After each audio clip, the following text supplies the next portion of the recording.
Mahigit 100,000 pisong halaga naman ang shabu ang nakumpiska sa isang lalaki sa isinuang bypass operation ng PNP sa Hulusulu.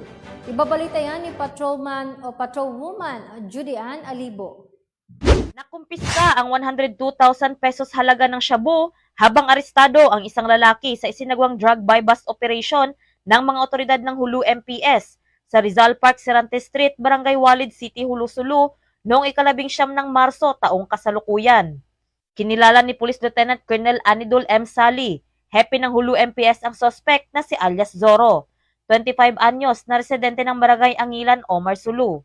Bandang alas 11:50 ng gabi sa nasabing petsa, nang magsagawa ng bypass operation ang mga otoridad ng Hulu MPS, kaisa ang mga operatiba ng 1404th B, Regional Mobile Force Battalion 14B, na nagresulta ng matagumpay na pagkakaaresto sa nasabing sospek.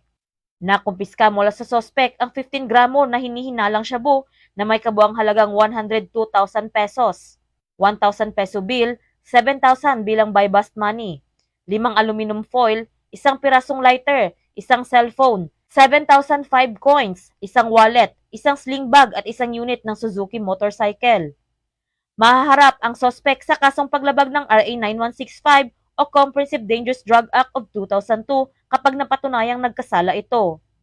Ang narestong sospek at mga nakumpiskang ebidensya ay nasa kasalukuyang nasa kustudiya ng Hulu MPS para sa dokumentasyon at tamang disposisyon. Sinisiguro ng buong pwersa ng kapulisan ng Probar na mas lalo pa nilang pagbubutihin ang pagpapaigting ng kampanya kontra illegal na droga at lahat ng uri ng kriminalidad para matiyak ang kaayusan, kaligtasan at kapayapaan para sa mas maunlad na bansa tungo sa isang bagong Pilipinas.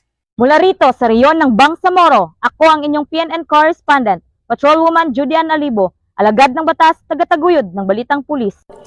Maraming salamat, Patrolwoman Alibo.